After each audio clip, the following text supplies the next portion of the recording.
Okay, we're live. Hi, this is William Ramsey. Welcome to William Ramsey Investigates. On today's show, a very special guest, a returning guest. We talked back in October 5th, 2021 about an earlier book he published in 2019 titled Anointed with Oil, How Christianity and Crude Made Modern America. His name is Darren Dochuk, Dochuk. And since that interview, he's published a new book. The title of the new book we're going to discuss today is Religion and Politics Beyond the Culture Wars, New Directions in a Divided America, and that was published October 15th, 2021. And this is not his first books. He also published From Bible Belt to Sun Belt, 2010. He was involved in the Rutledge History of the 20th Century, published in 2018.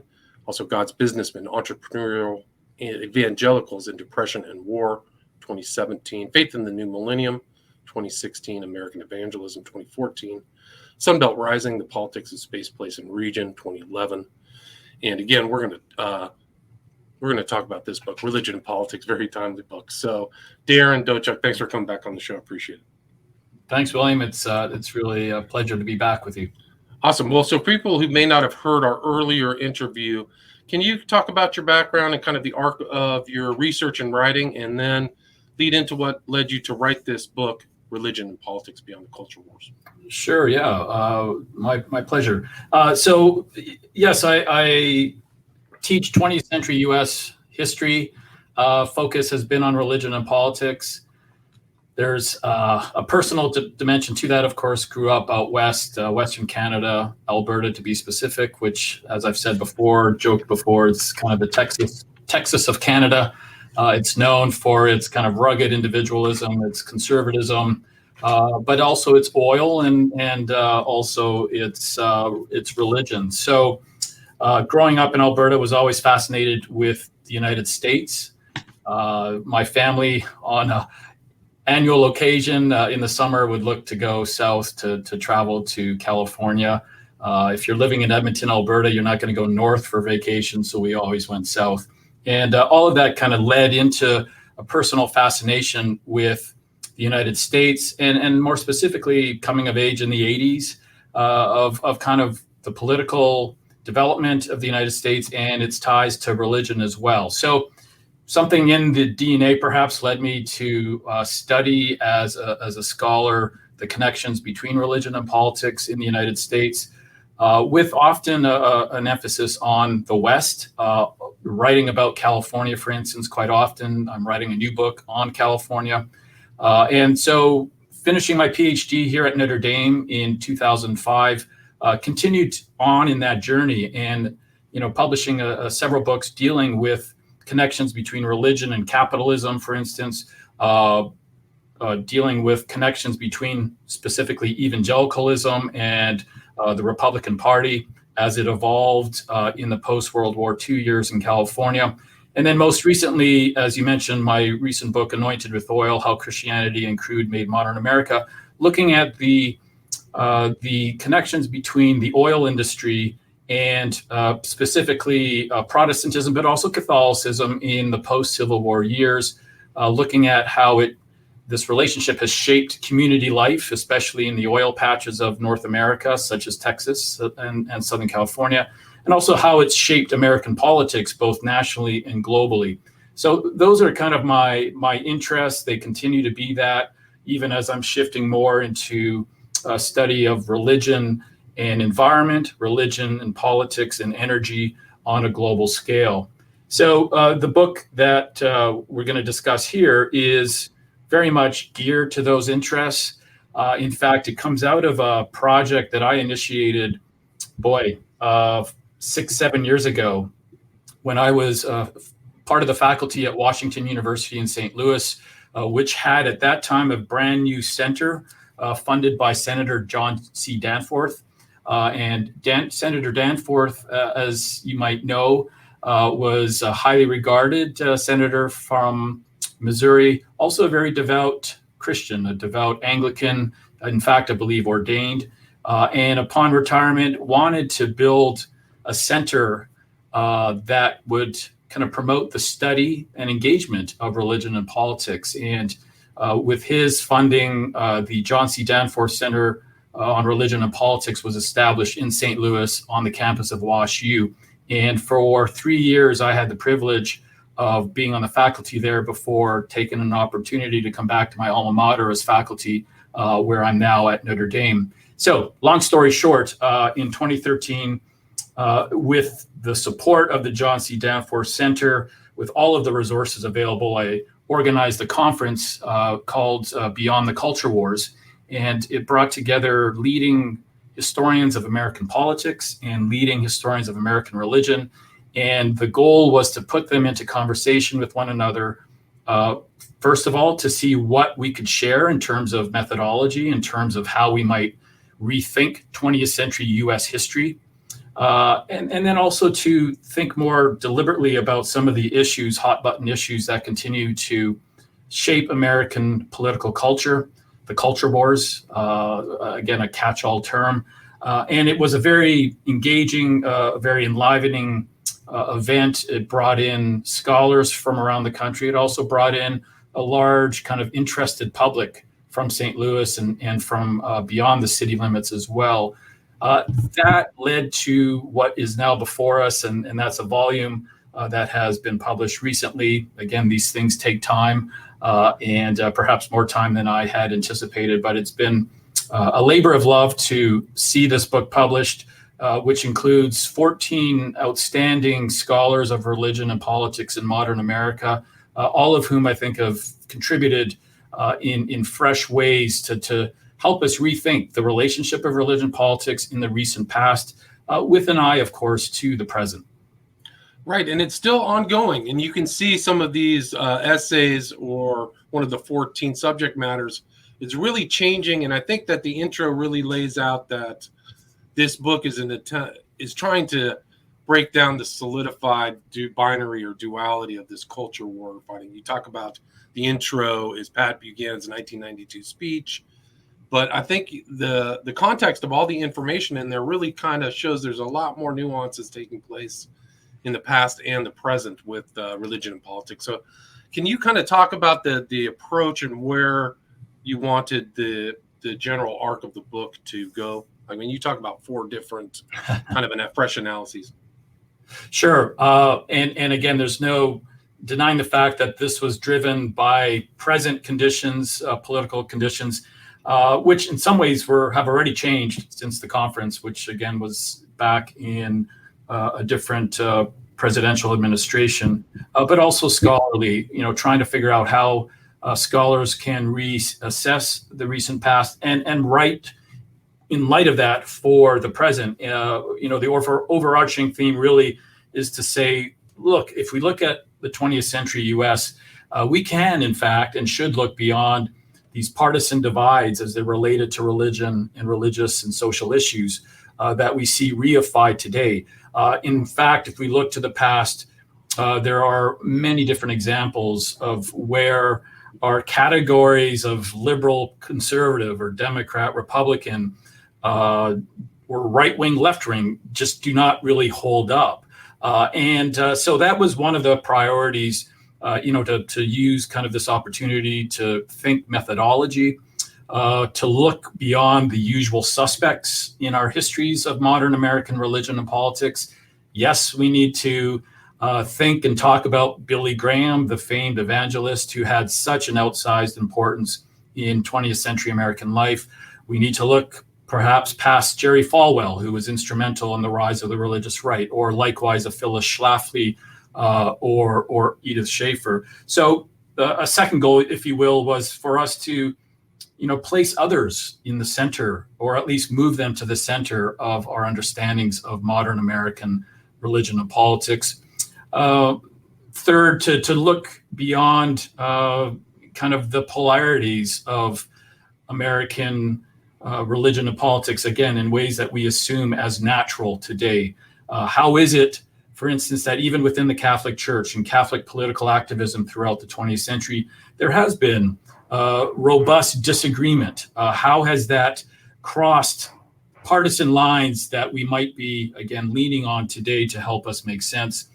And then also just to finally think about ways in which other issues should surface as important, be they immigration, be they foreign policy, be they issues of labor and unionism, which sometimes don't get the attention they deserve. And I think if we bring them into our conversation, our kind of typical understanding of the culture wars through social issues, family values, abortion, and so forth, gets expanded into a much more kind of a broader purview that I think is also constructive to think of how civil society has spawned over the last century many different kind of commitments and allegiances and activism based on faith and politics. Right. And it's you have like a broad arch. You go all the way back almost to the turn of the century. Can you talk about some of those early essays and some of the things that happened that may not fit into our present paradigm of understanding? For sure. And, you know, we wanted to cover as much of the 20th century as possible. And of course, in a volume of this sort, you are limited. We did our best to cover the terrain, both thematically and in terms of representation. Obviously, we couldn't get all kind of communities of faith represented here. We did our best, although in retrospect, would have included others. But as it stands, the volume does start in the early 20th century with a couple of essays that I think are just really provocative and fascinating. One looks at the role of kind of radical religion and radical labor politics in the early 20th century. In the first 2 decades of the 20th century, the IWW, Industrial Workers of the World, or otherwise known as the Wobblies, were really the most radicalized union movement in American history. And it was a union that was known to bring together across the board laborers across class lines, across gender, race, to really lobby for kind of a radical, if you will, socialist kind of alternative to the American capitalist system.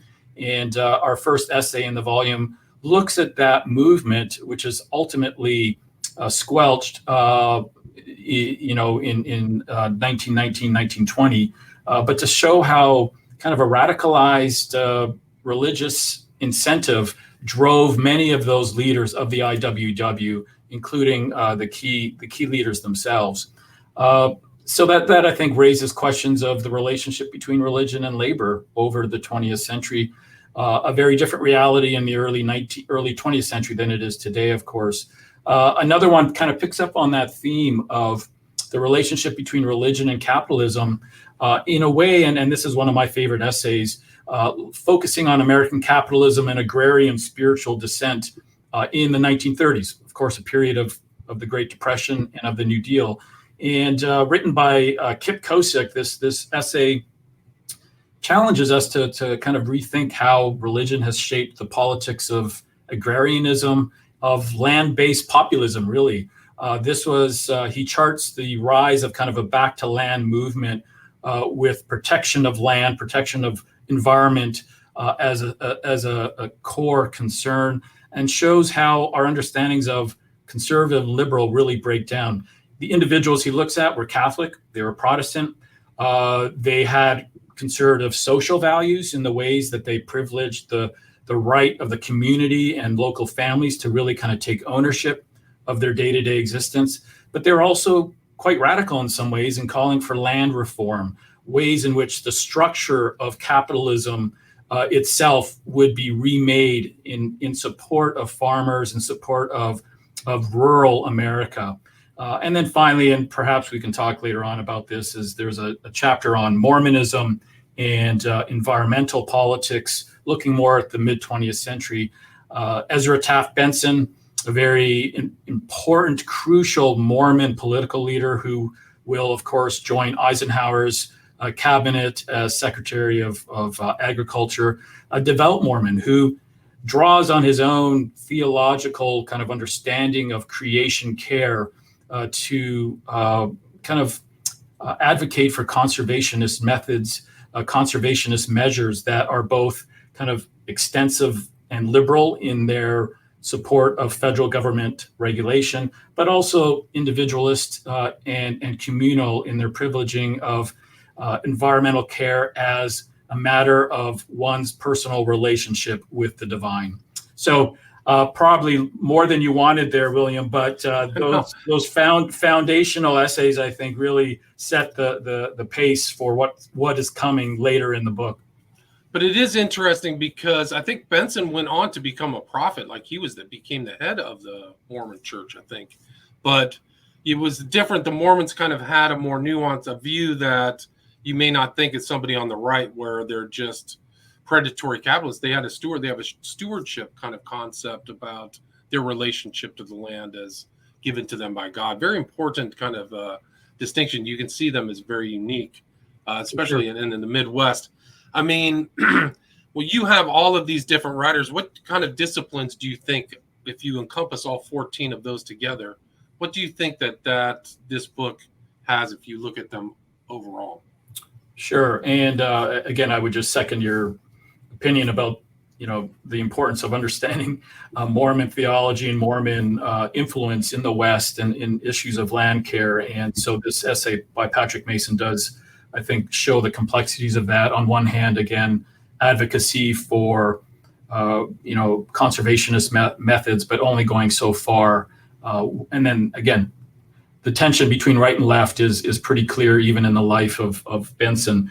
To your question, I mean, this was, I think, experimental, as I said earlier, in a way to bring leading political historians and religious historians together. And out of that, I think we get some surprising outcomes. For instance, environmental historian Keith Woodhouse does a chapter on Richard Newhouse, who was a very prominent Lutheran turned Catholic minister in the 1960s, 70s, 80s, and beyond. And you may know him as the founder of First Things, which is a very prominent intellectual conservative magazine that will be very influential in the rise of the right in the 1980s and beyond. And Woodhouse, a political historian, someone who doesn't necessarily or hadn't up to this point considered religion, brings religion into the story of the rise of environmentalism, and then subsequently, as seen in the life of Newhouse, anti-environmentalism.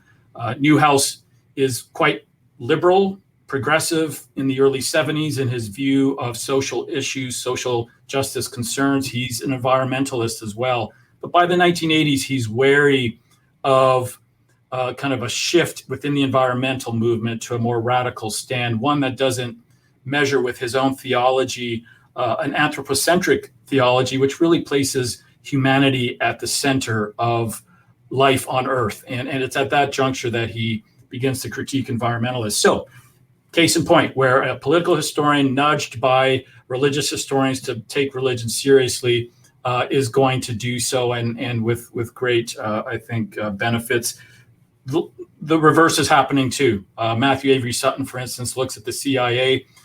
He's a religious historian. He knows that there are missionaries across the globe in the 20th century doing the work of missions and evangelism, and then pushed and kind of encouraged by political foreign policy historians to look at the CIA, finds that, in fact, missionaries have been very active in supporting CIA missions across the globe, Latin America, Asia, and beyond. And so these are just two examples. There's others in which this conversation creates something new that I think not only redefines our understanding in the field itself, but raises interesting questions for us in the present and going forward.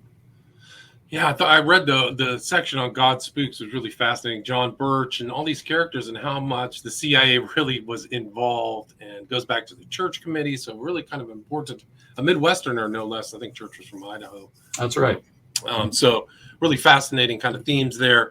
Do you, we can go back about how this culture wars, how have the culture wars really changed since even you had this conference? I mean, the Obama years, you talk about the change from Obama to Trump to Biden. I mean, how do you think that this book is changing in context of that differentiation of administrations? Right. Well, I mean, as I said earlier, we kind of first broached this topic in the age of Obama, and the culture wars, of course, defined in many different ways. I mean, the culture wars, one of our essays by James Kloppenberg, an esteemed professor at at Harvard writes about Catholicism and just shows how really since the Reformation itself, Catholicism has always been divided between these kind of progressive and conservative trends. Those who see truth as evolving over time and the authority of the church having to do so as well, versus those who have always been very protective of an absolute, whether it be in terms of authority or kind of truth itself and Catholic theology. So the culture wars, one could say, have always been there in Western religion. I'm not going to argue with that, but it really was in the early 1990s, I think, when this notion of the culture wars took root. It took root in academic terms. James Davison Hunter is a very prominent sociologist of religion who in the early 90s explained that there is in fact a existential kind of tension within American life between progressive, those of a progressive faith, again, who see absolute truth as always evolving, adjusting to the times, versus a more conservative constituency, which again is concerned with protecting what they see as the essential truths, immutable truths of the gospel, be it or of their Christian faith, especially. And then Pat Buchanan, as I open with the book, kind of weaponizes that, politicizes that very notion of a culture war, and speaking to the Republican National Convention in Dallas, I believe in '92, kind of really lays out the groundwork. As Republicans, we are here to protect the true gospel. We're here to protect the true faith, be it Protestant, Catholic, or Jewish, and to uphold those values in the face of the Clintons, in the face of liberal Democrats. So that's kind of the background of this notion of the culture wars itself. And in the Obama administration, Obama years, there seemed to have been, at least for a moment, a bit of a reprieve, at least up front. Certainly there are issues that continue to surface to reinforce this notion of a divided America. But we saw it as an opportunity to pause for a second and to reevaluate as scholars. Now, to your question, what has changed since? Well, what we thought at that conference might have been dissipating slightly or changing has re-intensified, and that is, again, the politicization of faith in a way that really is dividing America in really pronounced ways. And I would say the role of media, has helped that along. The ways in which media has, I think, assumed a different form and more intense kind of influence in American life since then, over the past 10 years, has contributed to that. And we could talk about other political factors, but if we were to rewrite this volume today, I think I would place a little more emphasis on such things as the role in media in modern religion and American politics. You mentioned at the intro too, the culture war is always going to be with us. I think that's one thing that's very important, is these tensions between progressivism and orthodoxy have been around for a long time. So it's really how do we adapt to these fever? I think one of the points, would you agree that one of the points of your book is to show a more variegated context of these conflicts and that it's not just binary good versus evil? Would you agree with that? For sure. And that's the hope. For people to read, again, stories about our recent past and to perhaps have a aha moment, a surprise moment of points at which left and right Protestant Catholics came together over shared interests or concerns about agrarianism, for instance, and the plight of the land and the plight of the farmer, or over immigration reform in the 1950s, an ongoing issue throughout the 20th century to our present day. There's one chapter that looks at the kind of hearings in the early 50s about immigration policy with the intent to perhaps reform earlier policies from the 1920s that based immigration quotas on nationality, privileging, for instance, immigration from Western Europe. Those who were very much part of the conversation in the 50s to reform immigration, which would indeed happen in the mid 60s, were coming from many different religious backgrounds.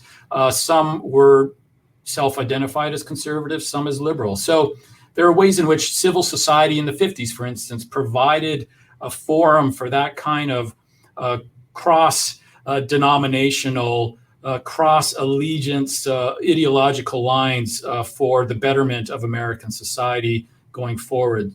There are other examples of that, and we've touched on foreign policy. One chapter looks at the role of kind of religious liberty tied to protection of Jews, Russian Jews in particular, since the early 20th century, as both a Democrat and Republican issue. This is an issue that has resonated across the political spectrum throughout, with also a religious dimension to that.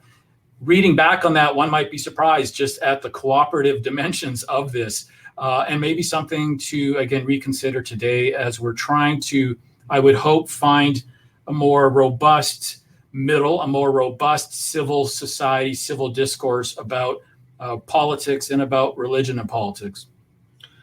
And I mean, how do you think that academics, people like yourself and people who are involved in this book, how do you think that they can enhance that to come towards the middle, or kind of? Right. Well, that's the $1 million, $1 billion question, what have you. I, as an academic, I've done my best to write books that are hopefully a little more accessible than your typical academic book. And I have colleagues, many of whom are represented in this volume, who are doing the same. They are writing books with a slightly broader audience through trade presses, for instance, that want to bring some of the heavy lifting of the academy of professional historians and make it accessible to a wider public for this very reason, to say, look, we need to speak to a wider public. We can't be cordoned off. We can't be hidden in the ivory tower. We need to bring, as historians, a sense of how the past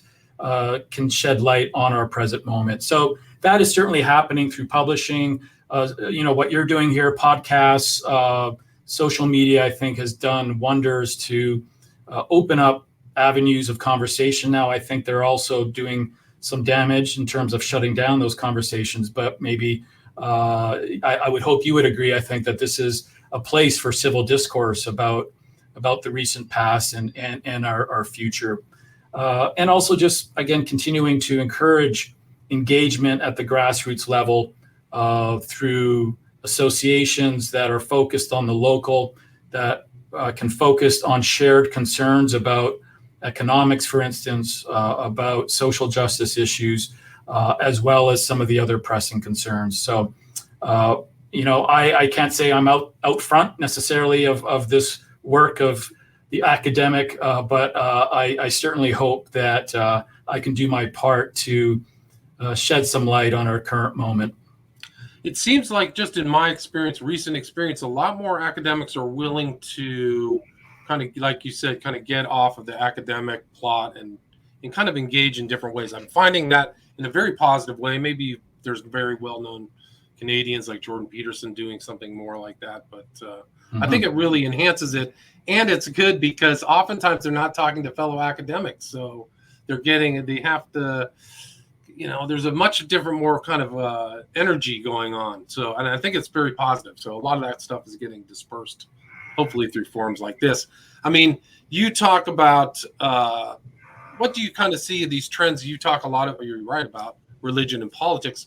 What do you see emerging of late, and what kind of excites you about kind of trends in this field of study? Mm-hmm. Well, I'm always looking, for new, obviously new projects, but projects that speak to the present. And as I said earlier, I'm interested in questions about environment and energy and the ways in which, as a Westerner, for instance, we are impacted living in communities where water matters, water concerns matter, weather matters, and the ability to work the land matters. And hoping to write in ways, I've got a couple projects going, write in ways that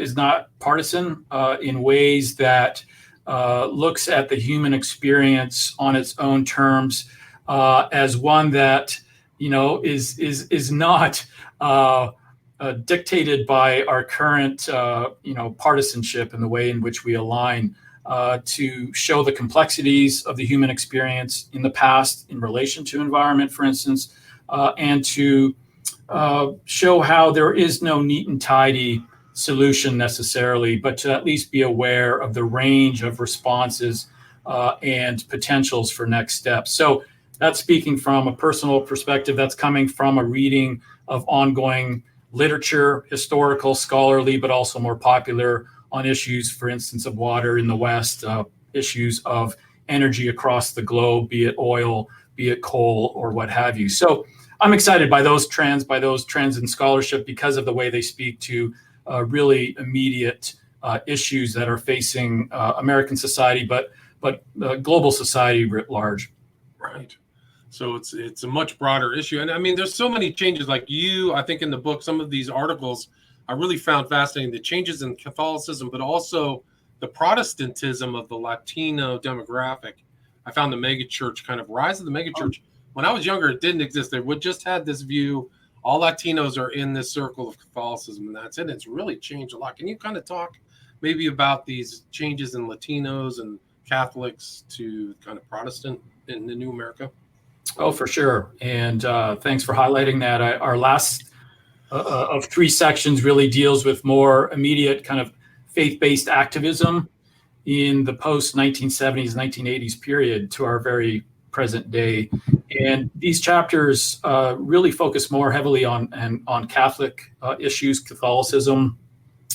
One looks at Catholic women religious, nuns in the post-Second Vatican II period of the late 60s to our present day, and shows how Catholic nuns have kind of navigated the terrain of feminism, terrain of conservative Christian values, social values as it's seen in the church, and carved out kind of their own voice in our political landscape, which continues to resonate today. There's another chapter written once again by a more political historian who hadn't really thought of religion per se, but as it turns out, after having the encouragement to do so, wrote a really substantial, substantive chapter on how not just kind of the Spanish-speaking voter, but the Latino voter, the Catholic Latino voter, became a going concern for the Republican Party in the early 70s under Nixon, which would lead to the construction of a Republican coalition that would succeed, certainly by Reagan's era in the 1980s. There's another chapter on Catholic radical activism against Vietnam in the late 60s, early 70s. It also deals with very prominent female activists related who worked for the Camden 28. Perhaps you're aware of that case of anti-Vietnam protesters. But why I like this chapter by Michelle Nickerson is it really does flesh out the complexities of one's Catholic beliefs in relation to current American politics. In that case, in terms of Vietnam, in terms of feminism, the subjects that she studies were both Catholic radicals, but they're also quite conservative as well in their anti-abortion stand as well. Finally, and this is where you are, and I will now get to that, our last chapter looks at the rise of Latino megachurches in America, and it's the most recent, kind of most ethnographical piece by Kate Bowler, who has written substantially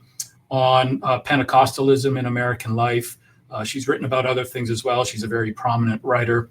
And this chapter does a nice job of showing, first of all, how the Latino church, the Latino Protestant Pentecostal church, really from 2004 in the last 20 years has kind of captured the attention of this constituency, as diverse as it may be. Its attention to a more dynamic, charismatic, evangelical religion has allowed it to, in many ways, kind of steal the thunder of Hispanic, Latino, Catholic churches, especially in the West, but along the Sun Belt, places like Los Angeles, Houston, Miami. And Kate Bowler subsequently kind of unpacks the nuances of these Latino megachurches and their pastors, many of whom have become very powerful, both politically as well as in their church networks, how they have, promoted certain teachings of economics, certain teachings of politics and social justice that have allowed them to gain such traction in American life writ large. And this is why they are such a crucial part, for instance, of the Republican coalition today.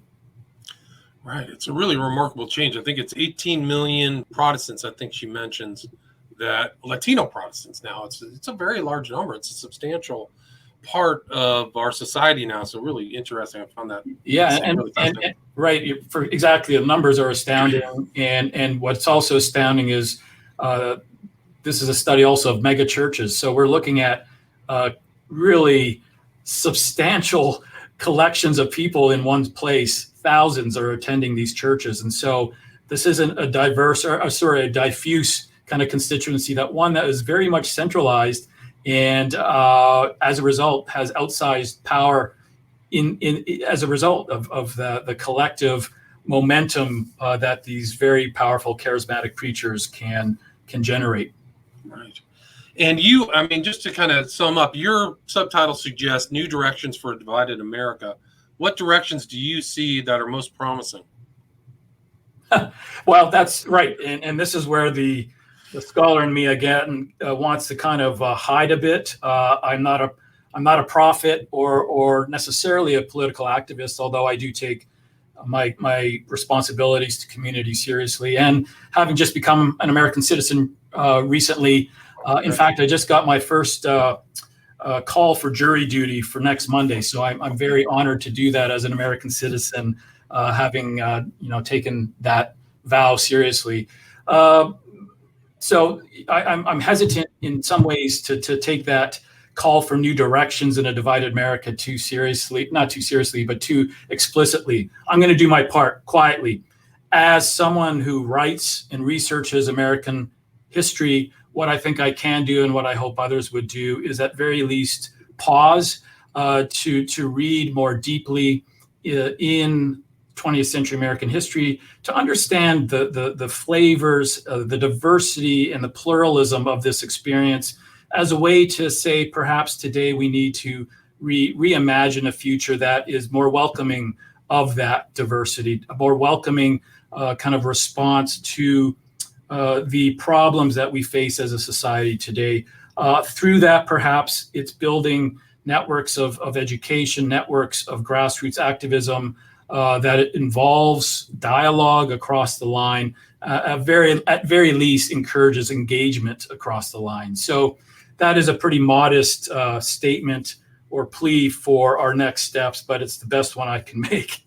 No, I think it's a great idea. At least talking and being able to sensibly discuss variances and outlooks is really worthwhile. A lot of times when you think you're really different, you start talking to people, you realize we have a lot of very similar things, or we can learn a lot from each other. So I think that's very important. Where's the best place to get Religion and Politics Beyond the Culture Wars? Well, probably online. It's available certainly through some of the major booksellers online. In some cases, you can have access through libraries as well. This is a volume that is being made available to certainly academic communities across the country. So it is there, and I'm happy to, field any questions via email or ask requests for further information. Feel free to reach out to me here at Notre Dame.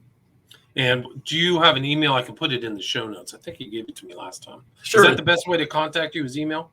For sure. ddochuk@nd.edu. At nd.edu, correct? ddochuk@nd.edu, correct? So people want to follow up or ask any questions. Yeah, and if you can't, just look me up in the Department of History at the University of Notre Dame. Awesome. And again, great talk. Thanks so much for your time. Title of the book is Religion and Politics Beyond the Culture Wars, New Directions in a Divided America, published October 15th, 2021. Darren Dochuk, thank you so much. Thanks for having me. Good talking. All right, good talking with you again. Stay there.